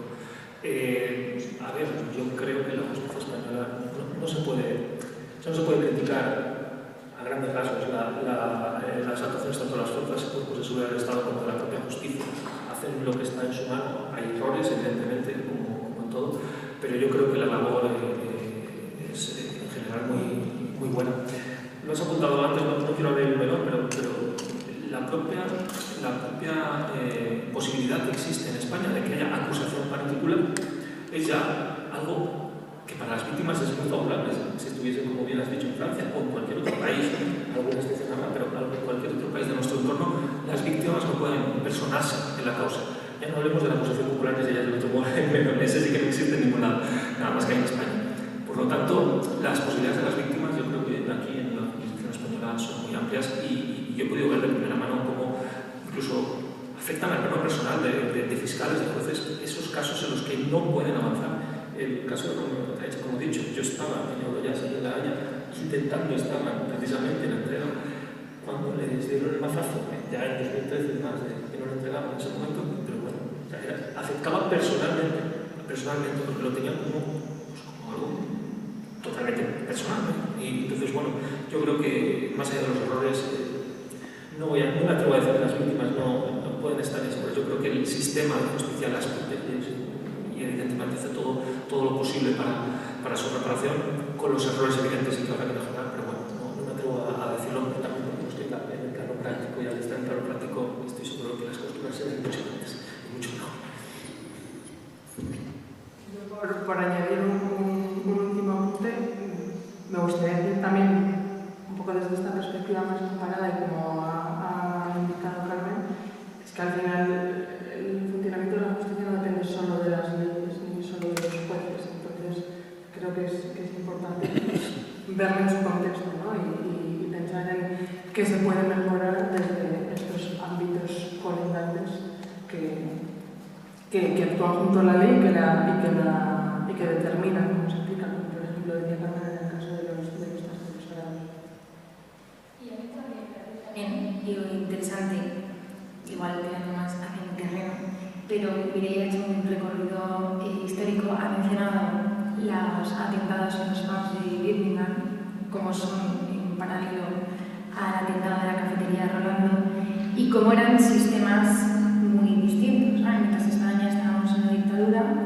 en Gran Bretaña estaban en una democracia, y ahí, desde el punto de vista, ahí, uniendo tus conocimientos como jurista y, ¿no?, con una perspectiva también histórica, ¿qué valoración haces tú? ¿Qué fue más garantista? ¿No? ¿Qué sistema fue más garantista? ¿Y si eso tiene una repercusión después en las leyes que en España se van a llevar a cabo desde entonces y hasta ahora?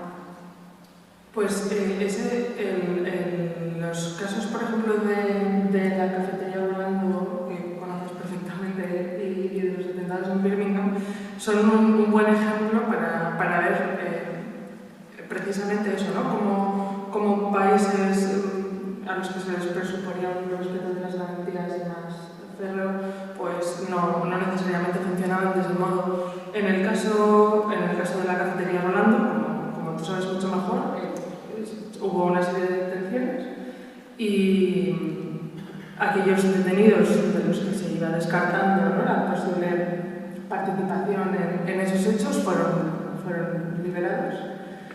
Y bueno, incluso posteriormente, ¿no?, a quienes podrían haber tenido responsabilidad penal, no los autores materiales que no llegaron a ser detenidos, si no me equivoco, les alcanzó la ley de amnistía. Pero lo más importante aquí es que cuando no había indicios eran automáticamente liberados. Si nos vamos al caso del Reino Unido, que como decíamos era una democracia con una larga trayectoria, en el caso de los atentados contra la cafetería contra los pubs de Birmingham tampoco hay condenas, pero a los autores, ni materiales ni intelectuales, pero por una causa muy diversa, y es que el día de los atentados se detienen a 6 personas que son juzgadas y son condenadas en un proceso que está plagado de mala praxis y de errores que proceden de instancias muy distintas. Y esas 6 personas son condenadas a larguísimas penas de cárcel y pasan 16 años en prisión antes de lograr probar su inocencia. Entonces, en ninguno de los dos casos hay condenas a los autores materiales por razones muy distintas, pero España tiene un procedimiento que es en ese momento mucho más garantista que una democracia como Reino Unido. Y luego, respecto a lo que decías, ¿no?, de cómo influyen esas leyes en las posteriores, desde luego en el proceso de la transición y desde el principio de la transición cambian muchísimo. Por ejemplo, en el decreto de 1975 hay castigos vinculados a organizaciones ligadas con la ideología, no tanto exclusivamente al terrorismo. Todas esas cosas desaparecen. Eso sí que es distinto en Inglaterra, ¿no? En Inglaterra sí que las leyes están, las organizaciones tienen en la ley nombre y apellidos. O sea, está el IRA, están otras organizaciones republicanas y otras lealistas. Pero bueno, la aplicación, como preguntabas, es llamativo, ¿no? Como en Reino Unido las cosas se hacen mucho peor durante muchos años, porque esto que ocurre en los atentados de Birmingham ocurre luego en los posteriores, como por ejemplo, supongo que les sonará a todos la película El nombre del padre, que es el caso de otros atentados previos del mismo año contra otros pubs de otra localidad distinta en la que ocurre lo mismo.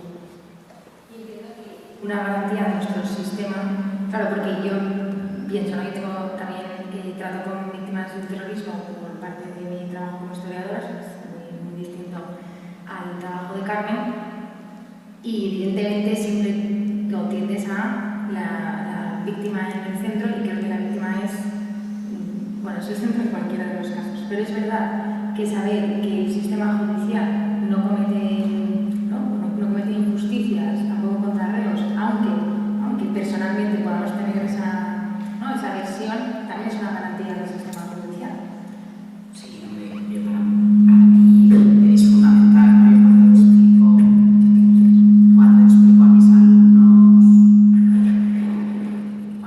mis alumnos las finalidades del proceso penal, pues una de ellas es la protección del inocente, ¿no? O sea, es una garantía que exista un proceso, que haya unas normas y unas reglas del juego, y por eso soy defensora precisamente de esas reglas del juego, ¿no?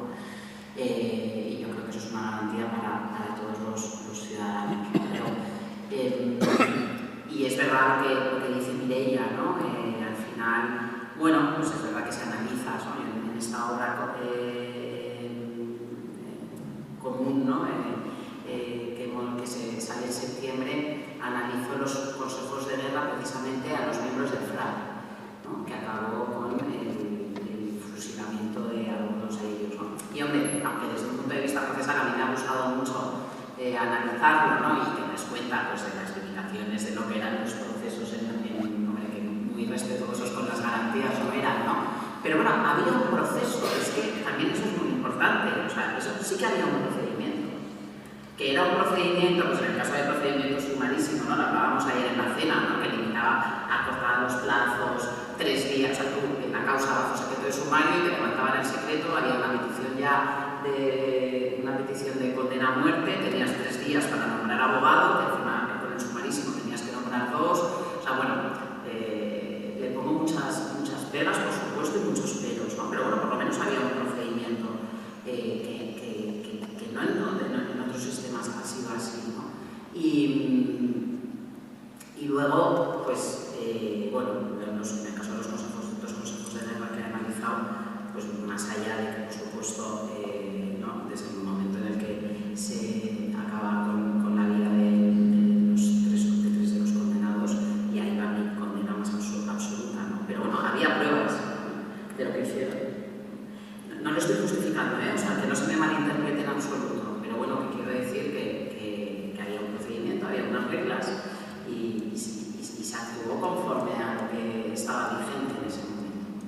Yo a las víctimas, te estaba escuchando y yo lo digo siempre, creo que el sistema de justicia más ha fallado a las víctimas no es tanto en no haberles hecho justicia, sino que las hemos fallado desde el punto de vista de la información. Yo cuando empecé en esto, que fue acompañando a las víctimas a los juicios, cuando era estudiante, y todo fue porque yo coincidí con una víctima en un juicio, pues que eran una viuda y una hija y una huérfana, se habían enterado del juicio por la prensa, se habían cogido un autobús por la noche desde su ciudad, Madrid, y estaban en la Audiencia Nacional solas, rodeadas de familiares y amigos de etarra que habían ido a apoyar al asesino de su marido, y ellas 2 solas, que estaban acompañadas de mis 4 compañeras de clase y yo, que habíamos ido a un juicio porque el profesor de procesal nos dijo: ¿quién quiere ir a un juicio? Y por no ir a clase, pues fuimos a un juicio. Y fue un juicio de terrorismo, o sea, imagínate lo que me marcó a mí ese día, ¿no? Y el tema de la información, de que las víctimas se enteren de los juicios por la prensa, que no sepan si ha habido sentencia, que no sepan si se ha investigado, de los casos sin resolver, creo que lo que hemos hecho es sentarnos con las víctimas y decirles: miren, su caso está sin resolver, pero se hizo todo esto, ¿no? O no se resolvió, o se hizo esto mal, ¿no? Yo ahora en la asociación lo estamos haciendo mucho. Víctimas que nos piden información, y entonces yo estudio el sumario. Claro, a ver, la Audiencia Nacional esto lo resuelve mandándoles el sumario, porque ya les he explicado que esto no va así. O sea, una víctima no puede leer el sumario. Si no quiere leer, que lo lea, pero bueno, lo tienen conmigo, yo les enseño lo que no pueden ver, porque hay fotos que no deben de ver, y hay cosas que no se entienden, ¿no? Entonces, pues yo pido el sumario, yo lo estudio, me siento con ellas, les explico, y se quedan más tranquilas, ¿no? Y yo creo que en eso sí que se necesita. Yo creo que enlaza con otra cosa que desde otros ámbitos podemos dar a las víctimas, que es lo que has mencionado antes del derecho a la verdad. Que es verdad que a veces no puedes darles una justicia penal, pero podemos darles el saber qué pasó, y en eso podemos contribuir desde muchos ámbitos. Quiero abrir el turno de palabra al público, no sé si online hay alguna pregunta, y si no, pues daremos por terminada la mesa. ¿Y hay una pregunta?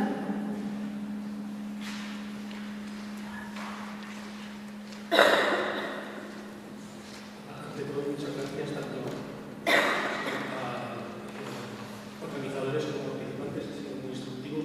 Tengo 2 preguntas, una muy concreta para Alejandro. En el caso del legislador que hizo aquella ley sobre la prescripción, se olvidó de decir si era sustantiva o procesal, ¿a qué se debió?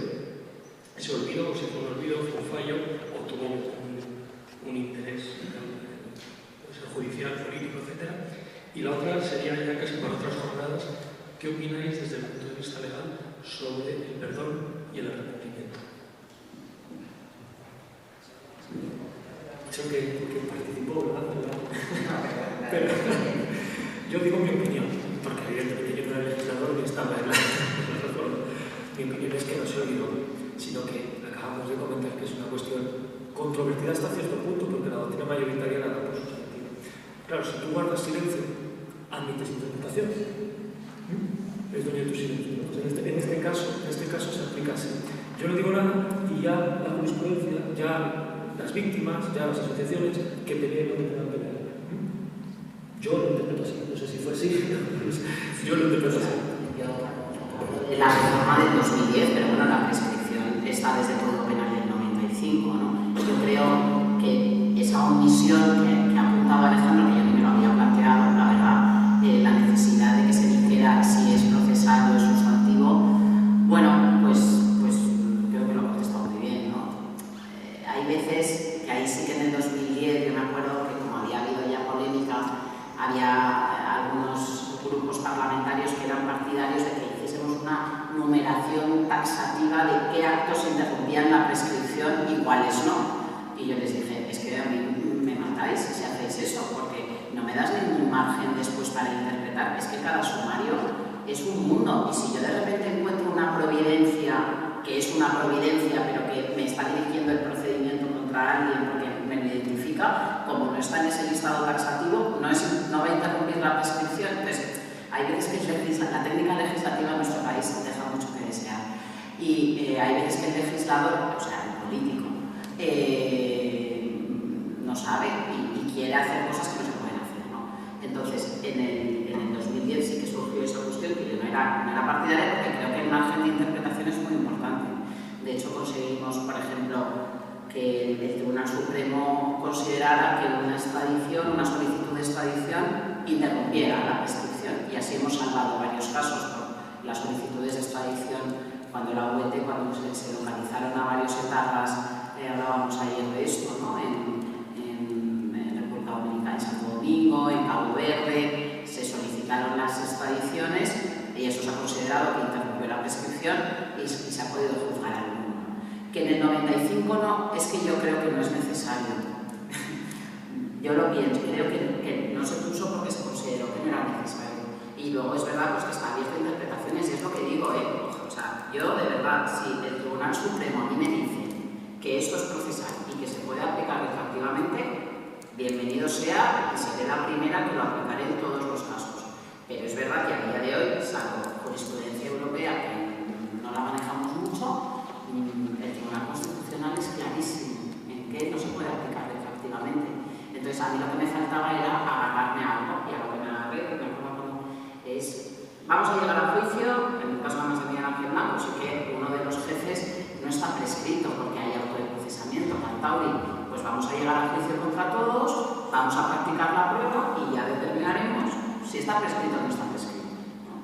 Pero bueno, yo no le veo mala fe a esa omisión, ¿eh? Es que esto es una cuestión muy técnica y muy controvertida, o sea, no es tan fácil decir, pues, ni que Alejandro y yo digamos sustantivo o procesal.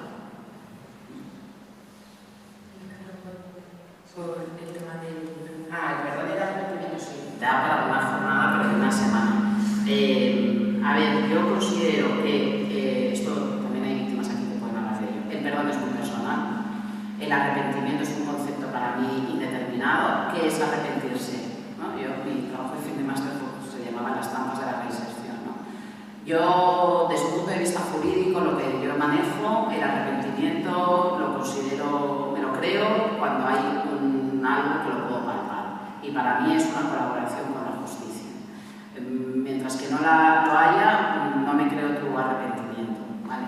Que pidas perdón a la... Pues mira, y el perdón, y perdón que hable tanto, pero mira, el perdón, con las famosas cartas de perdón y todo esto que está pasando ahora, yo al principio les di valor, porque es verdad que ETA les prohibía a sus miembros pedir perdón, ¿no? Entonces, con el tema de los terceros grados, la víctima no puede recurrir el tercer grado, ¿vale? Solo lo puede recurrir el fiscal. Pero es verdad que yo tengo comunicación directa con Fiscalía y hablamos cada vez que se concede un tercer grado.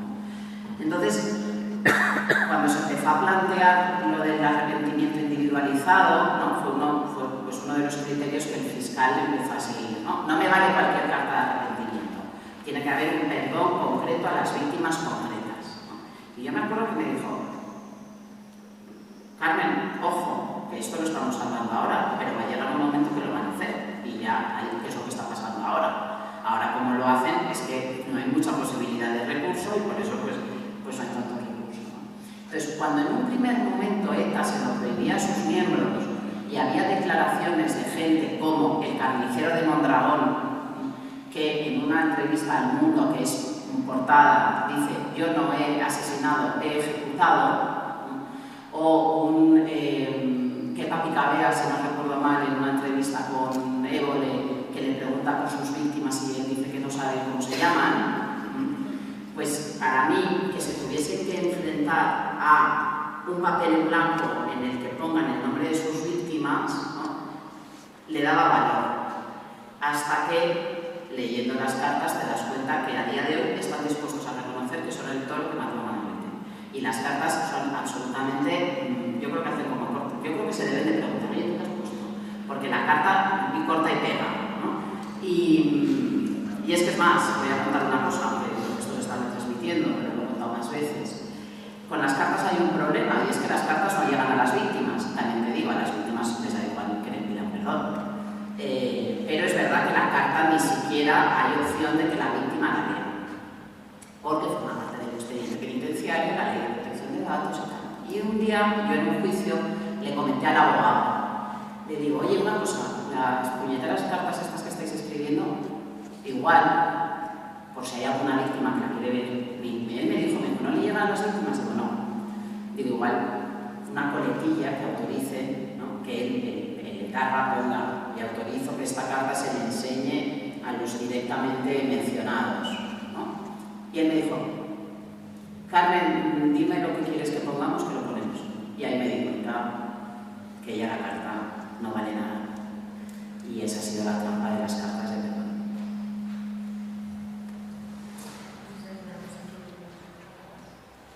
Pues con relación a la cuestión del perdón y el arrepentimiento, creo que, como ya ha dicho Carmen, son conceptos demasiado amplios, y en las leyes suele ser problemático tener conceptos tan amplios y con contenidos que no están tan relacionados con el foro interno de las personas, ¿no?